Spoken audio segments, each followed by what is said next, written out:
estos años. El libro está publicado en el 2018, bueno, mi libro, que publicamos y lanzamos el de Son mis huellas y hay camino.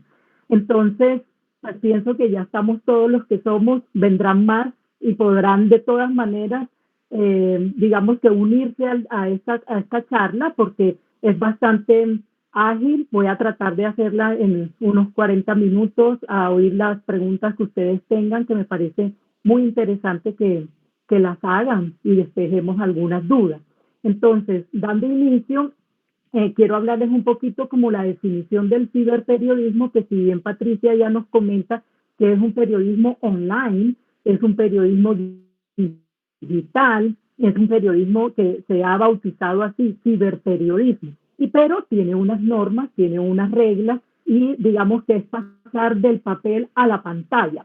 Esta charla está basada en un libro que yo les recomiendo mucho a todos, que es del profesor Salavarria, Ramón Salavarría, es español, y es un libro excelente porque nos da todo el contexto de Iberoamérica y cómo pasamos como del papel al computador, digamos así, a la pantalla, a ver todo publicado de una manera diferente, más ágil y con unos elementos y unas características que les voy a empezar a mencionar. Entonces, ante todo ese ciberperiodismo, pues arranca en 1995.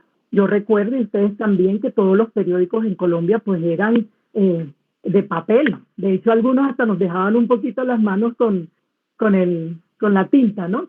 Y cuando ya se empieza a hablar de ciberperiodismo es ese paso de todos esos periódicos, los más grandes, obvio, a las plataformas digitales. Yo sé, por ejemplo, que en Valledupar, donde estamos originando esta charla, ya hay varios periódicos, que por ejemplo el diario Vallenato, ya tienen el portal Vallenato, tienen muchos, digamos que plataformas de información y periódicos que ya hicieron ese salto. Entonces, ¿qué define realmente el ciberperiodismo? Y lo resumimos en brevedad, precisión y claridad. Todos estos elementos nos los da el mismo profesor Ramón y nos dice en qué consiste cada uno. Y en realidad el paso ha sido gigantesco porque ustedes recuerden, cuando hablamos de brevedad, ya una noticia, una historia que contábamos en 3, 4 páginas a doble cara, no sé, blanco y negro, color, hoy por hoy tiene que hacerse en la mitad. Si utilizábamos 2 cuartillas, ya hoy estamos utilizando media cuartilla, cuartilla y media para narrar esos acontecimientos. Tiene que haber mucha precisión en esos datos que se están dando, que siempre se le han pedido al periodista desde que estamos en la universidad. Así siempre ha sido, de ser muy, muy precisos con nuestra información, pues ahora todavía más. Y la claridad en los textos, el largo de cada palabra, la construcción, hasta la construcción verbal ha cambiado.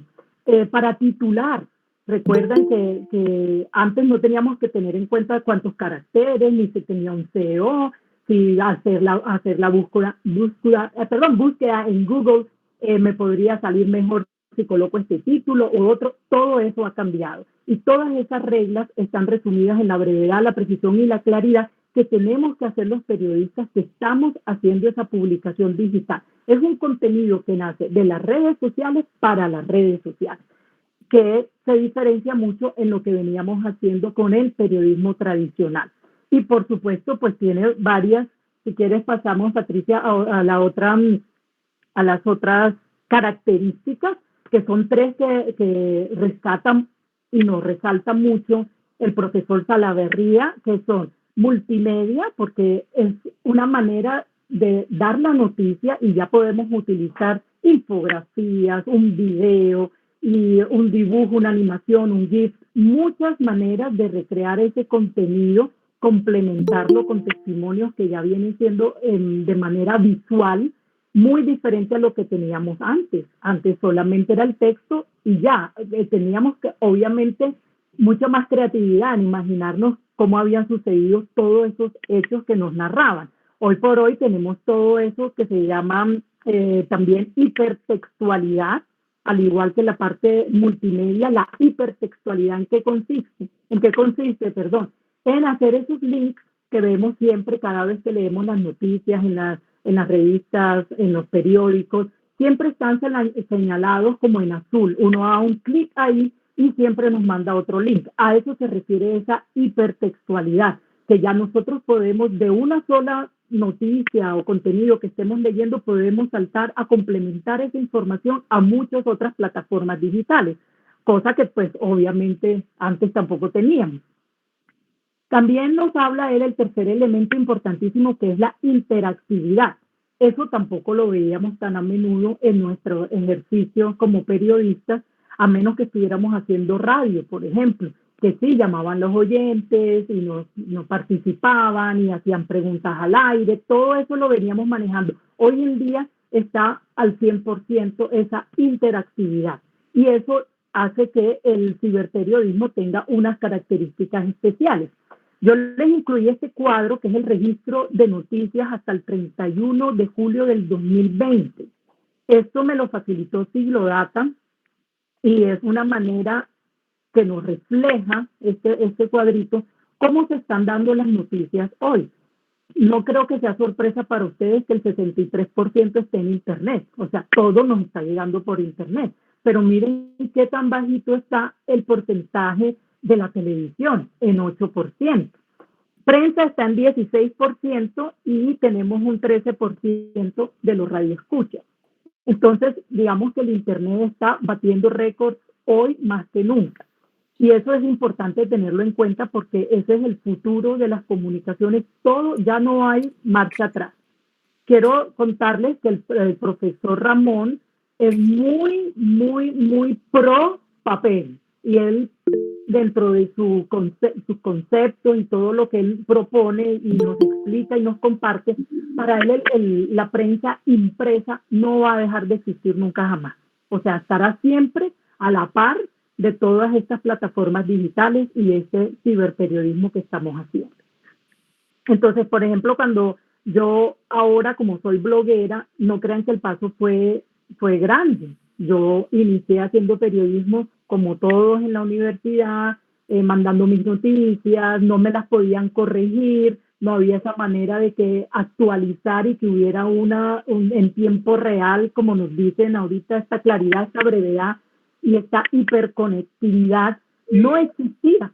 Entonces, era mandarle al jefe de redacción que mirara la noticia, que por allá le corrigiera uno, que le tacharan, que antes de que fuera impresa. Y cuidado, uno cometía un error.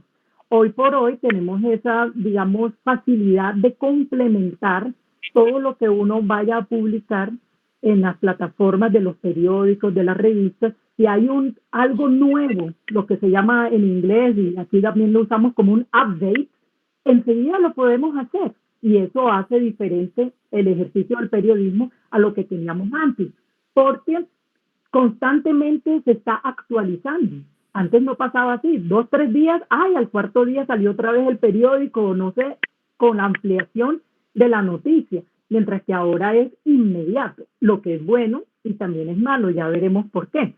Entonces, importante la definición del ciberperiodismo y entender que el ciberperiodista no es un ingeniero, tampoco es una persona que de pronto une un montón de contenidos digitales y ¡pum!, los publica. El ciberperiodista sigue siendo periodista, tiene que velar por un contenido de calidad, tiene que velar por un contenido que haya investigado, leído, contextualizado, y eso es importante para el ejercicio del periodismo actualmente.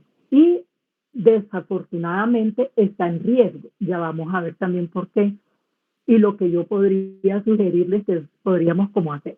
Entonces, las características del ciberperiodista son buenas, simplemente pues se las menciones, que trabaja con cibermedios, que es una persona que hace contenido rapidísimo, que los actualiza, que tiene en su cabeza toda esa cultura de la cibercultura, digámoslo así, sabe a dónde llegar, dónde cliquear, dónde bajar los contenidos y dónde, digamos, que verificar hasta sus fuentes de una manera más rápida y de una manera como más breve de lo que hacíamos antes.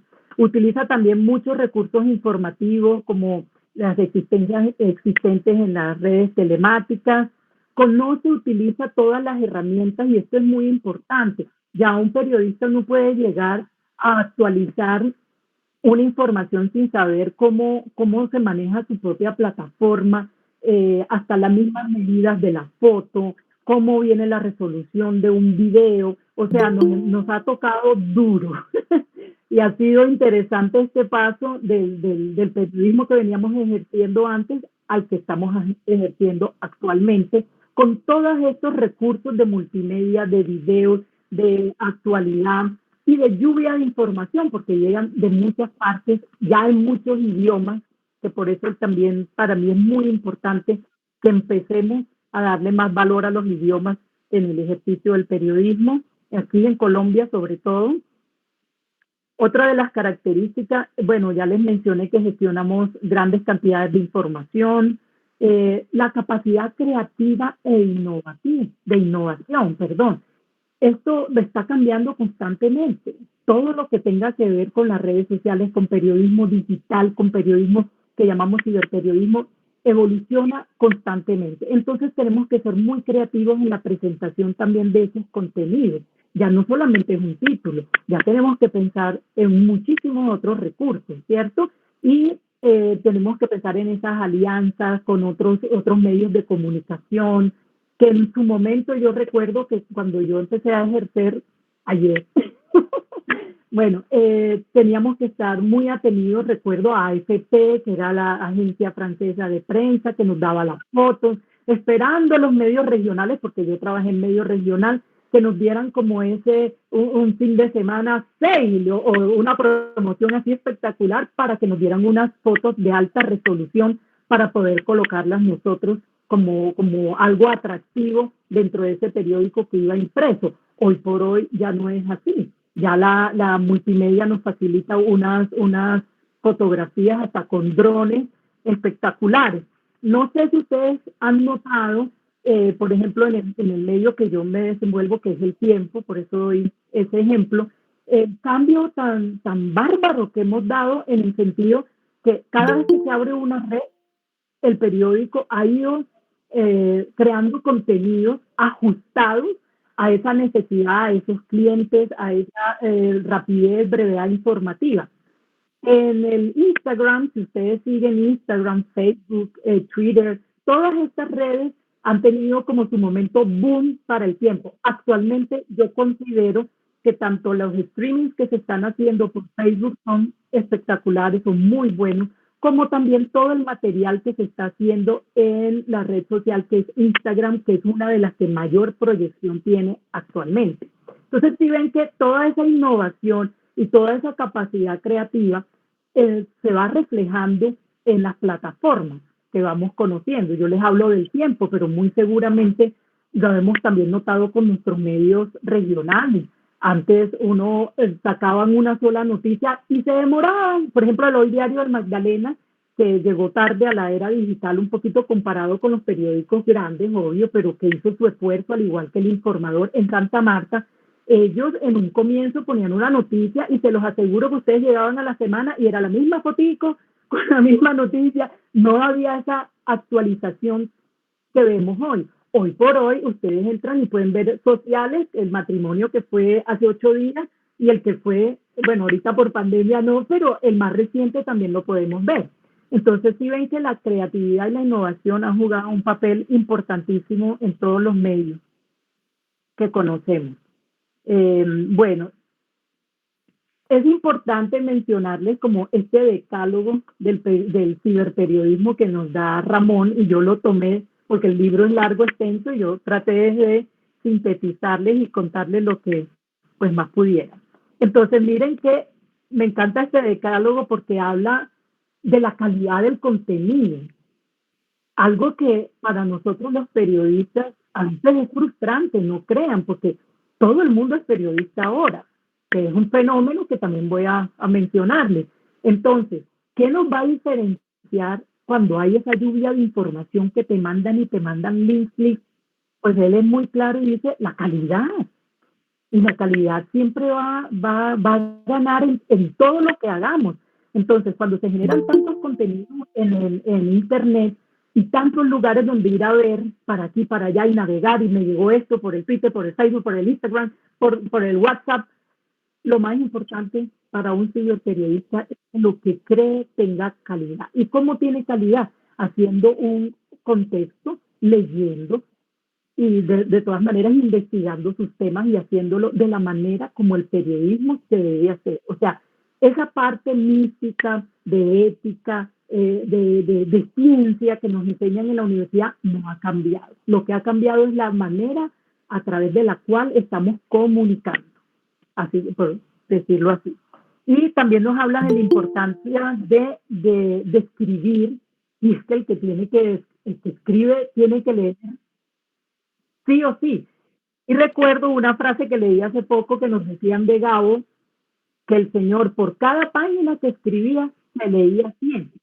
Ojalá todos nuestros colegas se dedicaran un poquito a hacer ese ejercicio. Yo siento que también nos hace falta un poquito más de rigor a leer las cosas, ¿no? Y la gente va abriendo y va mirando la información y mismo nuestros lectores, a quienes nosotros como periodistas debemos ir educando, también se han vuelto así, como que de un momento a otro pasan y miran y casi que ni leen y de repente van y comentan una barbaridad y no han leído lo que está diciendo. Entonces, este decálogo es súper genial porque miren, la red es interactiva y por eso también tenemos que aprender a escuchar al lector, al que nos lee, al que nos ve, al que nos escucha, todo el tiempo, porque ahora también se utiliza mucho el podcast y está en boom y se hace en las plataformas como Spotify y se hacen páginas de internet de las revistas, como Revista Semana, como en El Tiempo, como en El Espectador, pero siempre hay un feedback y eso es importante que un buen ciberperiodista lo tenga en cuenta, qué está diciendo esa audiencia. También nos habla, por ejemplo, y aquí nos da algo muy global, pero que lo podemos traer aquí en Colombia, y es que hay más periodistas que el New York Times, y eso es importante porque antes solo lo máximo que digamos que era leer a esos periodistas o columnistas. En Colombia sucede lo mismo. Yo recuerdo cuando estaban en el colegio, perdón, en la universidad, que uno quedaba descrestado pues con Julio Sánchez Cristo, wow, y el señor cómo ha viajado, y wow, y tiene corresponsales. Tenemos que ir un poco más allá. Yo diría, en vez del New York Times, digo, hay más allá del Tiempo, hay más allá del Espectador, hay más allá de la W o de la M o de ciertos periodistas que en un momento pues fueron grandes guías para nosotros, pero hay más. Entonces no nos podemos quedar ahí como que, bueno, esto es lo máximo y no hay más. Realmente hay un universo completo para descubrir. Y más ahora con las redes sociales y con el boom del ciberperiodismo. También nos dice que hay más vida más allá de Murcia. Cuando el autor nos menciona eso, Murcia es un lugar en España. Entonces, traigámoslo a nuestro contexto, a Colombia, a nuestras regiones. Pues hay más allá de Valledupar, hay más allá de Bogotá, hay más allá de Colombia. Y eso es importante que un ciberperiodista lo entienda. Podemos consultar muchísimas fuentes de información y no van a ser las mismísimas de siempre. Pasó una sirena. Bueno, también nos dice un poquito que lo que son los medios regionales están vírgenes. Entonces, si él no nos dice que lo ve desde allá, pues todo el conjunto iberoamericano, pues nosotros también tenemos que saberlo, asimilarlo y trabajar por eso. Hay tanto que se puede hacer desde los medios regionales en las plataformas digitales, tanto que podemos innovar, crear y mejorar sin que todo sea el tiempo, el espectador, Caracol y las grandes cadenas que siempre hemos conocido, porque a nivel regional se ha venido haciendo muy buen periodismo. Ahora lo que tenemos es que mejorar esa manera de transmitir todas las noticias. Yo considero que hemos dado un paso muy grande y vamos por buen camino, pero todavía hay muchísimo por hacer en materia de unir toda esta parte de la hiperconectividad, toda esta parte de audiovisual y rescatar todas esas historias tan bonitas, tan nuestras, en cada región de Colombia a través de estas plataformas. Ahora, hay hasta premios para el periodismo regional y yo me atrevo a decir que me les quito el sombrero porque de verdad que tienen que trabajar como contra viento y marea, ya sea por la parte económica o sea por la misma, al cubrir las fuentes, a cubrir las noticias, lo riesgoso que es. Ahora pues todos lo sabemos con el problema de el asesinato de los líderes, ejercer periodismo en zonas donde se estén presentando hechos violentos en Colombia es y ha sido siempre difícil. O sea, eso no está por fuera del contexto. Bueno, él también nos dice, si ustedes quieren hacer buenas prácticas, pues traten de hacer sus propios medios. Y en ese sentido, pues también los invito a los colegas que me escuchan, a los que tienen como esa idea de escribir algo, de publicar, pues que se lancen también a hacer ese tipo de publicaciones a través de blogs. Ya lo podemos hacer teniendo en cuenta muchísimas de estas características y de estas, digamos así, pautas para ejercer un periodismo de calidad y con ética, que es lo que más importa para mí, la verdad que sí. Entonces, voy a pasar ahora a lo que yo considero que es el grueso de la charla, que son los retos, porque esta parte teórica, vuelvo y les repito a los que...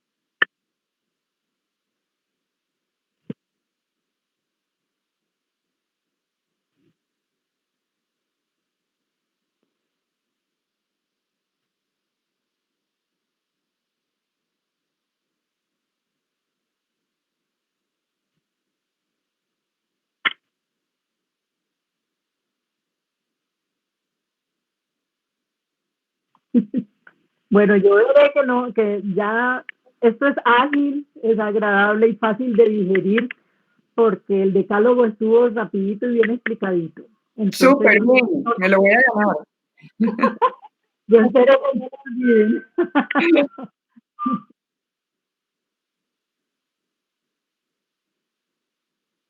Pues si quieres que esta es la primera parte, que es más de contextualizarlos de qué es el ciberperiodismo, si quieres podemos hacer dos para que me, dos preguntitas.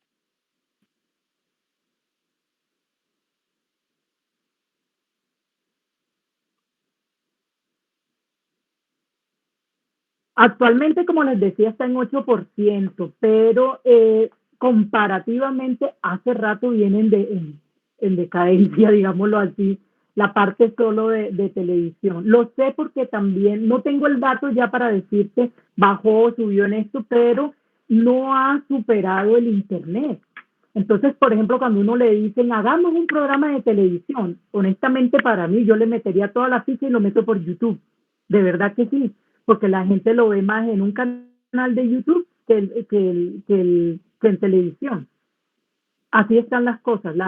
Puedo averiguarles más o menos en cuánto ha disminuido, pero es que la televisión, ¿recuerdan eso que nos decían de una imagen vale más que 1000 palabras? Se refería a la televisión. Se refería a la televisión y de verdad que todos pegados ahí viendo el noticiero de las 7, ahí de 24 horas, de no sé qué.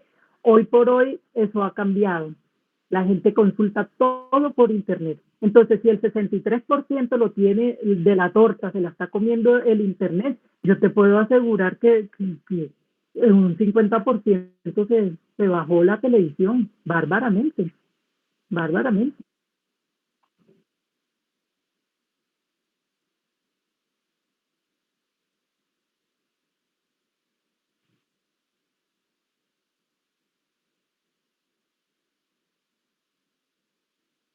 Sí, pero mira, otro experto en redes me decía que TikTok es la red de la estupidez.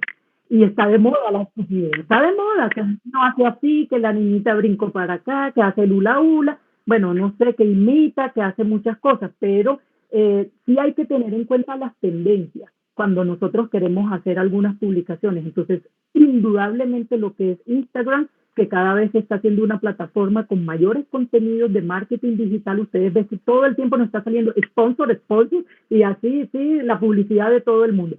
TikTok también va disparadísimo y es lo que más están mirando los millennials. De hecho, mucha gente está colgando, además de los que son graciosos, digámoslo así, porque el humor vende mucho y TikTok se aprovechó de esa parte humana. Nosotros queremos hacer algo ridículo y que todo el mundo le dé risa. Y se lo juro que a mí me llegan unos videos. Yo abrí TikTok para seguir no dan a reír, pero es así. Me puse para seguir al padre que me da misa y toda esa cosa, porque se metió en todas las redes. El sacerdote es lo más millennial, es argentino. Entonces, los mediadores católicos, creo que se llama, y él abrió, yo lo tengo abierto, pero es demasiado contenido. O sea, tendría que dejar de trabajar para ver todos los videos, pero eso es así, está disparado.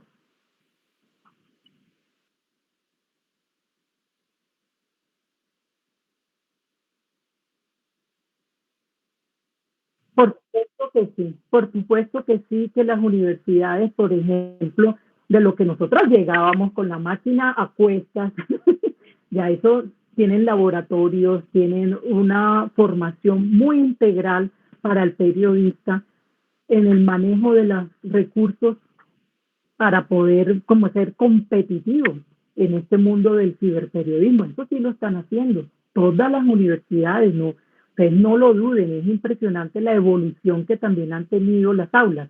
Ahora, lo que vamos a discutir es qué tanta ética están dándole a los estudiantes.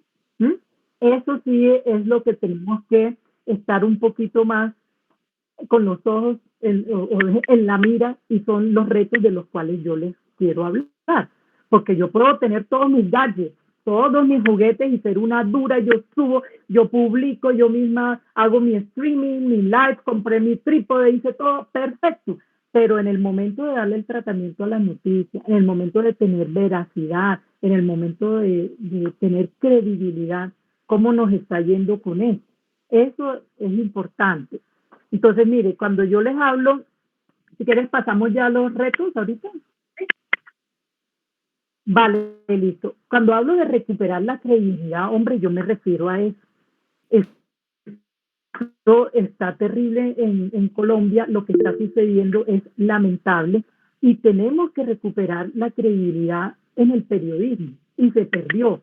No se está perdiendo, se perdió, esto ya se perdió, porque nunca antes se había visto que un periodista X o Y publicara algo y en lugar de que la gente le comente, le diga, mira, no estoy de acuerdo, realmente estás viendo esto de esta manera, yo lo veo de otra, son insultos personales, ya esto se volvió insultos contra todos y unos para acá, otros para allá. Entonces, esa pérdida de credibilidad tiene muchos orígenes, pero lamentablemente han hecho el periodismo de Colombia en estos momentos que uno prácticamente la gente dice, oye, ¿a quién le apuesto? Como quién, en quién creo. Entonces, recuperar esa credibilidad es un reto enorme. Yo que digo cómo lo podríamos de pronto hacer. De pronto, lo que tenemos que pensar nosotros es en lo que dicen los franceses que llaman la relève, y es pensar en la nueva generación de periodistas, y es aquí donde complemento lo que me preguntaban con las universidades.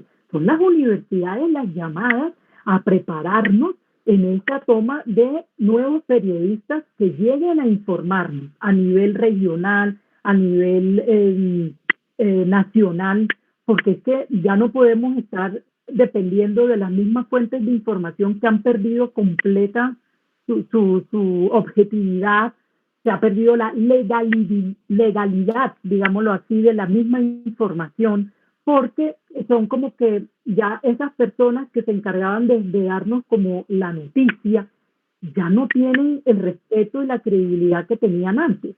¿Y quiénes estamos llamados, digamos así, las nuevas generaciones? Yo me incluyo acá, pero lo quiero hacer en plural para que de verdad se sientan que tienen que tomar ese liderazgo.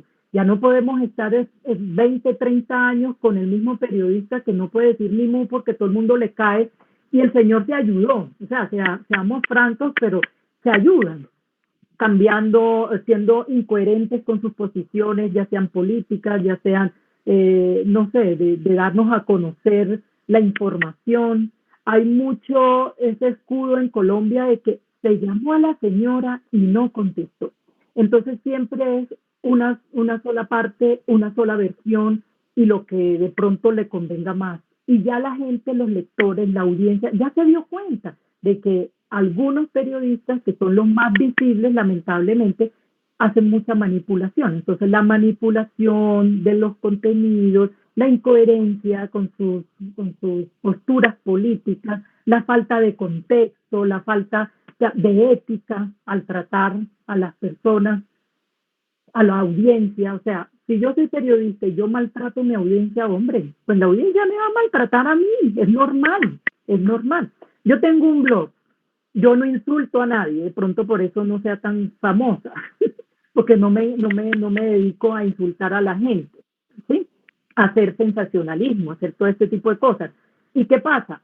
Yo trato de darle un manejo a la audiencia de que ellos puedan expresarse sin insultarme a mí, sin sacarme toda la generación, pues, y sin que peleen. Cuando yo veo también que se están peleando los foristas, llamo la atención. Este no es el espacio para eso, pero estamos jugando a que hemos perdido la credibilidad porque el mismo periodista se ha vuelto incendiario para un mayor rating y ha hecho unas prácticas que no seguramente no las enseñaron en la universidad y que con seguridad en la universidad tienen que ser un poquito más rígidos en esa parte porque está siendo muy difícil tener credibilidad. Crear reputación, esa es otro de los retos que a mí me parece importantes del ciberperiodismo. Y hablamos del buen nombre. O sea, uno dura creando un buen nombre años, 20 años, 10 años, y lo pierde en 5 minutos. Esa es la vida. Pero, pues, en la medida que seamos coherentes con lo que digamos, con lo que actuemos, con nuestras posturas, con la presentación de la noticia, y yo les digo una cosa acá, es muy difícil que un periodista no tenga una inclinación política o religiosa, y eso no importa.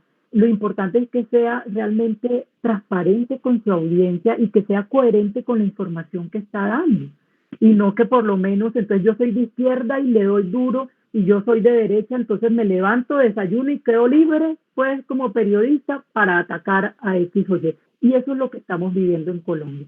Todo el día dos personajes, uno de izquierda, otro de derecha, esto ya apesta, como diríamos, uno entra a las redes y quiere oír otro tipo de noticias, un buen análisis político, y a veces lo hay y lo hacen, pero ¿qué llama la atención?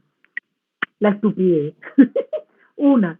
O llama la atención la pelea y la polarización y toda esta cuestión que va restando como esa imagen al periodismo y es esta falta de reputación que todos los días se va sumando y se va sumando y se va sumando porque son periodistas que quieren llegar a ser estrellas de la noche a la mañana. Cuando uno sale de aquí, pues de Colombia y tiene la oportunidad, gracias a Dios, de conocer otras cosas, de estudiar, de trabajar en periodismo en otros lugares, pues se da cuenta que a veces se encuentra con unos señores que han hecho un trabajo periodístico de larga data, no se volvieron famosos de la noche a la mañana, ha sido un recorrido y como la era que vivimos, todo tiene que ser rapidito, ¿no? El millennial y todo, la generación Z y todo, quiero ser famosa, a los 30 ya hice de todo y así no es la vida. Entonces, a pesar de que la vida vaya rápido, también tenemos que tener en cuenta de que profesionalmente hay unos pasos, hay una experiencia que tenemos que ganar para poder nosotros ejercer y tener como una buena reputación que no se logra del día a la mañana ni haciendo cosas sensacionales para que yo de la noche a la mañana me vuelva pues la más famosa porque hice algo absurdo, porque hice algo de manera amarillista, sensacionalista, y eso es lo que estamos viendo. Entonces, en ese sentido, pues también tienen que ver mucho las universidades. En la parte de información del ciberperiodismo hay muchos retos que todavía tenemos que seguir todo el tiempo como batallando. Y lo primero es escribir para la web, porque si bien tiene que ser breve, como les decía, tiene que ser una información que pueda ser verificable, que tengamos unas buenas fuentes de información, que podamos hacer un buen manejo de las redes sociales, que haya ese diálogo siempre entre periodistas, lo que escribe, lo que la gente le comenta, de manera respetuosa. También es importante mencionar aquí lo que es la ley de protección de datos. Yo recuerdo, ustedes de pronto también, que uno podía tomar una fotografía y no pasaba nada, y la publicabas y la ponían. Hoy por hoy todo tiene datos y tiene unos derechos. Las fotografías tienen derechos, la música tiene derechos, y eso lo tenemos que incorporar en nuestro ejercicio como periodistas. Porque, por ejemplo, en el tiempo, si yo paso una foto, a veces he querido pasarla y yo coloco, mi fuente la saqué de acá, no me la permiten. El tiempo te devuelve y te dice, no, dame una foto tomada por ti o de agencia, o vamos a esos bancos de imágenes que son gratuitos y podemos subir las fotos. Entonces, ese tipo de respeto por los datos hay que aplicarlo muchísimo y lo estamos, a veces sí, a veces no. Usted dice, mire, esta foto la publicó este periodista, no era de él, este medio, todo eso hay que cuidarlo muchísimo. Y como les decía, también los dos lados de la moneda, tratar de siempre mostrar las dos partes de una noticia, las dos caras.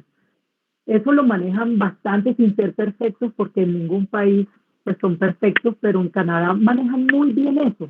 Yo no saco una noticia diciendo o señalando a una persona de que cometió algún delito o algo sin que tenga un respaldo, un verificador o algo que me dé la certeza de lo que yo como periodista estoy afirmando. Y aquí esto se ha vuelto también, hagámosle. Yo hoy digo esto, digo mañana lo otro, entonces es importante que quienes hacen las veces de periodistas de las redes, digámoslo así, nosotros podamos diferenciar eso de quienes somos ciberperiodistas, porque la diferencia es alarmante. No es lo mismo estar poniendo cosas y diciendo y volverse periodista de la noche a la mañana, que miren, desafortunadamente nos quedamos sin nuestra tarjeta profesional, y eso es muy triste porque actualmente todo el mundo puede ejercer y hacer cosas. A mí, Natalia, no se me ocurre ser médica, o sea, me muero delante, o ser abogada, pero en Colombia desafortunadamente está pasando eso también con el periodismo, y es un gran reto, es recobrar esa credibilidad también, de que tenemos que mirar cómo legalmente podemos hacer, qué hacemos para que se limite un poquito también nuestro ejercicio sea de profesionales,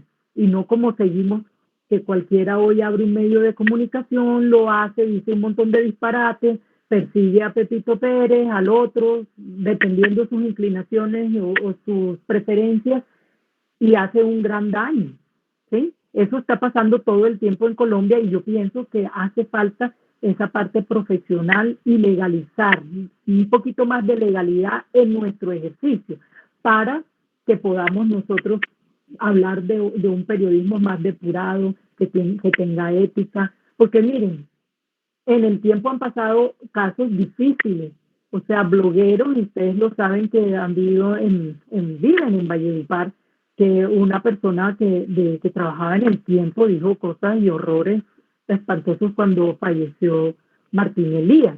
Entonces, yo no puedo tomar el espacio que a mí me dan del blog del tiempo para defenderme de ataques a X o Y persona, a un familiar, eso no es para eso. Y eso se ha perdido. Entonces, hay periódicos, en mi caso, yo me rijo por eso, hay un código de ética y a mí me toca respetarlo. Yo no puedo estar haciendo cosas, ni haciendo plagios, ni poniendo cosas allí, lo que se me ocurrió, ni defendiéndome, ni tampoco, ay, véame, hoy amanecí que me cayó gorda la alcaldesa de Bogotá, entonces yo desde temprano lanzándole cosas a la señora Claudia López. No, eso no es el deber ser de un periodista. Y a eso se refiere toda esa manipulación y esa velar porque la información realmente tenga como esa parte ética, como esa parte de un manejo de la protección de datos que les decía, un buen manejo en las redes sociales, un buen lenguaje como periodistas, o sea, eso está insultando a la gente, no. Y acá también en este punto hago referencia mucho a los idiomas. Miren, ya da pena, pero es que la gente está muy informada también. Entonces, nosotros como ciberperiodistas, un reto muy grande es saber que las otras personas están en capacidad de entrar y ver fuentes en otros idiomas, tanto o más rápido que el medio de comunicación. Entonces, la importancia de que un periodista maneje más del inglés, que pueda verificar todas esas fuentes, es importante. Si yo mañana me levanto, me da risa porque a veces uno se levanta y le están traduciendo la noticia que salió hace 2 días por allá en France 24, por ejemplo, que es una cadena francesa. Y fíjense ustedes que tanto France 24 y la Dolce Vela tienen emisiones en español con unos periodistas de lujo y dan como una perspectiva de nuestra problemática pues diferente. A mí me encanta escucharlos porque es una manera distinta de ver nuestra propia realidad. Entonces, es importante que nosotros también incentivamos desde las aulas, desde las universidades, que los periodistas tienen que ir un poquito más allá de dominar un idioma. Entre más idiomas sepamos, más riqueza informativa podemos manejar, más competitivos seremos, más rápido seremos al sacar las noticias, en fin. Bueno, acá, no sé si han visto en Netflix, ya vieron The Hater, El Odiador. Es una película que les recomiendo. Yo les tengo como 4 cosas recomendadas. La primera, pues ya les dije el libro Iberperiodismo el ciberperiodismo en Iberoamérica, del profesor Ramón Salavarría.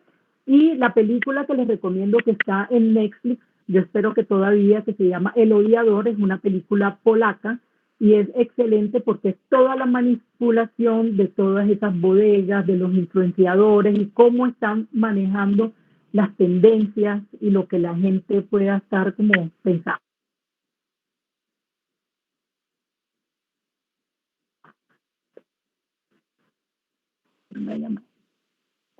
Ese es uno de los grandes retos que tenemos actualmente, es enfrentar 2 cosas: el FN, que se llama el fake news, y los famosos haters. Entonces, el fake news, imagínense que se dispararon las noticias falsas durante la pandemia. Yo no sé si ustedes escucharon, pero en Bogotá nos decían que el Ministerio de Salud iba a pasar en un helicóptero, eso sacaron, rociándonos con un montón de desinfectantes, pues para evitar el contagio y toda la propagación del COVID. Entonces, ya el presidente de la República dijo, las noticias falsas que tengan que ver con COVID son delitos. Yo lo ampliaría, son delitos en todos los ámbitos, porque nos hemos llenado de noticias falsas. También les recomiendo que el Ministerio MINTIC de las TIC tiene todo un folleto digitalizado, lo pueden buscar en internet, cómo identificar esas noticias falsas. Es importante verlos, conocerlos, saber que existen y cómo nos están llegando. La mayoría llegan por WhatsApp, por redes sociales, es donde más se están pues distribuyendo, pero es un reto enorme que tenemos en el ciberperiodismo de enfrentar esas fake news. ¿Qué se puede hacer? Porque aquí pues yo no les hablo solo, no soy negativa, tenemos que hacer algo al respecto. Y pues yo considero que lo primero es saber identificarlos, y al crear esas nuevas o refrescar la credibilidad en nuestros medios tradicionales, pues la gente va a estar como más tentada a entrar a esos links y no meterse a un montón de links que te llegan de plataformas que tienen un montón de noticias que son falsas. Lo ideal es consultar siempre a los medios de comunicación tradicionales que por lo general no se dedican a hacer las fake news, aunque les han metido goles, porque también sabemos que por ahí les han metido sus goles y les ha tocado rectificar, pero hay un tratamiento diferente de las noticias, que esto es un problema que no es solo de Colombia, es a nivel mundial el famoso fake news. Y se disparó con la pandemia, como les digo. También el año pasado, en noviembre, en Bogotá, hubo una noche de terror en noviembre, porque decían que estaban atracando todos los conjuntos, que eran los venezolanos, o sea, nadie durmió. Todo por WhatsApp se creó un pánico enorme. Entonces, ese es un reto grandísimo. Y importante también la parte de los haters. A mí me gustaría de pronto que en Colombia tuviéramos como esa iniciativa que han tenido en España, y les doy esa página web que se llama www.stophaters.com. Está en la presentación. Es genial porque es sin ánimo de lucro y es una manera de ayudar ese ciberacoso. Y entonces, Colombia está lleno de estos personajes que están haciendo todo, ayudando a la polarización en las redes sociales, entre derecha, entre izquierda, que ya lo estamos viendo, y se dan esos famosos odiadores. Todo el día se la pasan echando pestes de un lado al otro, pero van conquistando gente que está desprevenida y se va uniendo y va haciendo realidad lo que el odiador dice que es. Este tipo es así, que es, no sé, que es guerrillero, que el otro es paramilitar, que hizo masacres, que hizo... Entonces, es una repetición de repetición de repetición. Habrá datos ciertos y otros falsos, pero sí hay una manipulación constante. Lo que alguien dejó el micrófono ayer. ¿Con quién habla? La reunión de Patri. La reunión de Patri. Bueno, seguimos entonces, que ya estamos por terminar con la parte de, pues, de los que les hablaba, de los dos temas bien graves que me parecen, que son tanto las fake news como los haters, en este caso con la película que les comento que vale la pena que se vean. Es un poquito larguita, pero es excelente. Bueno, otra parte de los retos del ciberperiodismo, que también les hablo, es de lo que se llama el journaliste citoyen. Ese periodista ciudadano, o journaliste citoyen, que dicen los franceses, es el rey de las redes sociales.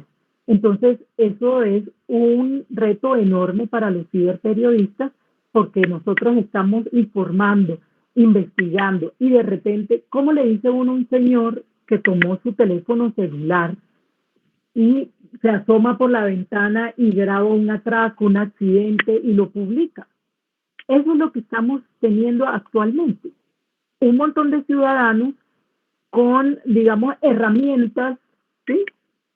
Porque tienen la parte digital, tienen las herramientas que son un video, la multimedia, todo esto, pero no tienen la información, no tienen una buena redacción, no conocen el contenido, no tienen un contexto, no han hecho una investigación.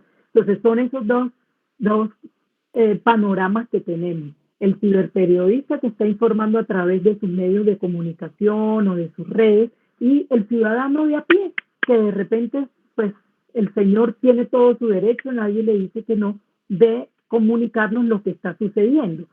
Pero yo no sé si a ustedes les ha pasado que la mayoría de personas que graban un video, Dios mío, cuando se lo mandan es de una manera, o sea, crean una alarma, crean un pánico total, porque obviamente no saben cómo enfocar la noticia, no saben contextualizar lo que está pasando y pueden desinformar. Entonces es un gran reto para nosotros en estos momentos el ciberperiodismo versus el periodista ciudadano.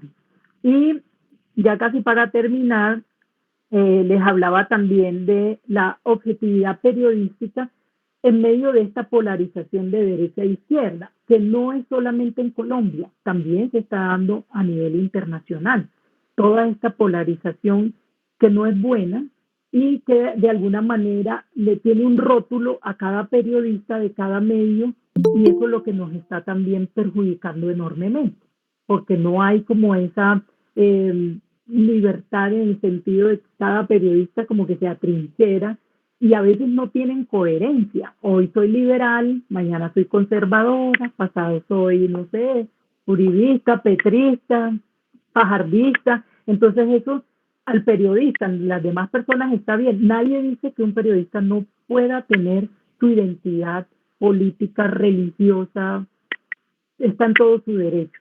Pero en el momento de informar por lo menos tiene que mostrar de verdad las dos caras de la moneda y no dedicarse, porque uno le pierde credibilidad a un tipo que todo el día le está echando vainazo a un dirigente, a un político, a un artista, lo que sea, y uno le dice, uno encuentra que es algo personal, uno pierde la credibilidad enseguida.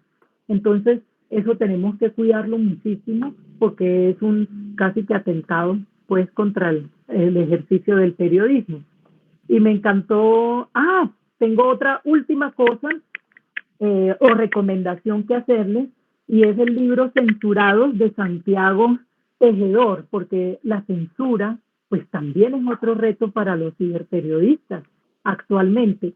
No lo metí porque es todo un nuevo universo, porque en Colombia existe, hay autocensura también, ya hablamos la dificultad de hacer estos repostajes a nivel regional, en medio de la violencia, y sigue habiendo censura en unos lugares más que otros y sobre todo en las regiones. Entonces les recomiendo este libro que se llama Las historias que no se pudieron callar. También lo pueden bajar por internet y se llama así Censurados de Santiago Tejedor. Por último, la frase que me encantó de Ramón Salavarría, que el periodismo es como el café, ¿no? Se tiene que servir rápido, endulzarlo lo justo y no estropearlo con la mala leche. Entonces, estoy lista para sus preguntas.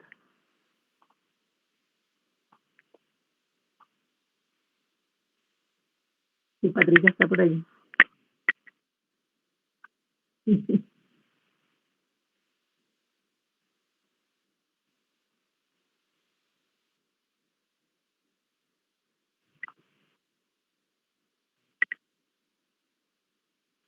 Los comentarios son bienvenidos también porque nos nutren a todos. Claro que sí.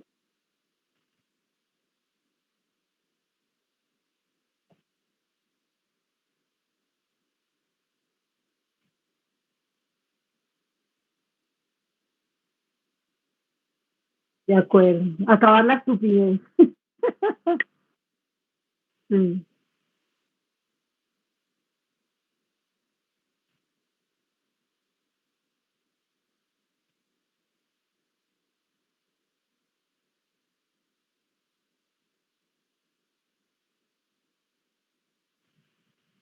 sí, es verdad.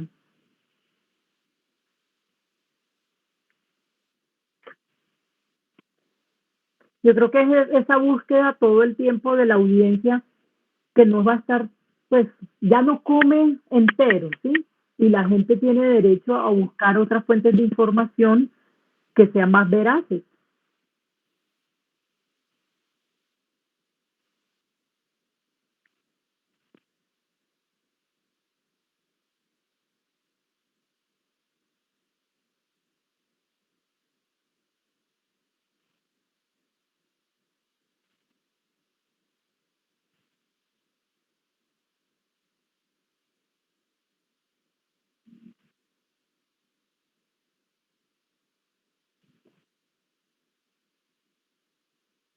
Para recordar, sí, el premio.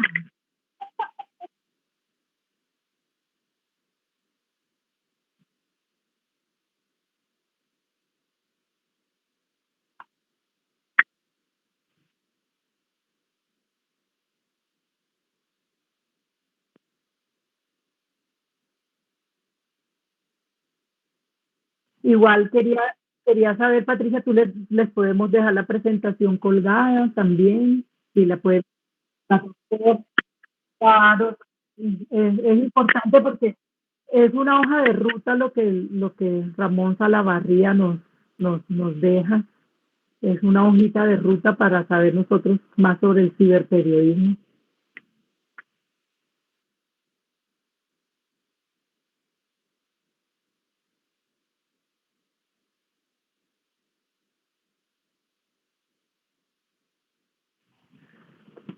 Pues a través del colegio, a través de la educación, porque mira, a veces los jóvenes salen del bachillerato y no les han enseñado la importancia de saber las noticias, por ejemplo.